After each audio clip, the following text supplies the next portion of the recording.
और अब आपको खबर देंगे, Rawalpindi NAB team deputy director NAB Mohsin Haroon की सरबराही में अडियाला जेल पहुंच गई।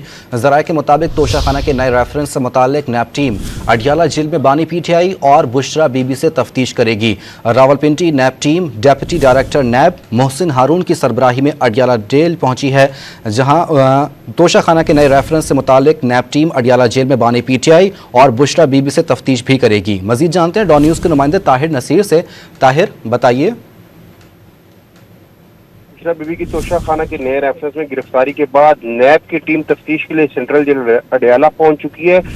नैब team deputy director Mohsin Haroon की सरबराही में अडियाला जेल पहुंची है। जराये का कहना है कि नैब टीम अडियाला जेल में बानी पीटीआई और बुशरा बीबी से तफ्तीश करेगी और आज तफ्तीश का ये तीसरा रोज होगा। इससे कबल जो है दो 6 घंटे तक तफ्तीश की जाती रही, जबकि जो इंसाफ अदालत के जज हैं उनकी जानिब से बानी पीटीआई और बुशरा बीबी का 8 रोज का जिस्मानी रिमांड मंजूर किया गया था। 13 जुलाई को दोनों जो मियां बीवी हैं इनकी गिरफ्तारी जाहिर की गई थी और नैब की जो टीम है वो भी सेक्टर जेल अडियाला में है और बानी चेयरमैन पीटीआई और बुशरा बीबी से तफ्तीश कर रही है। जी, नैब की टीम तफ्तीश कर रही है। ताहिर नसीर अपडेट कर रहे थे, बहुत शुक्रिया।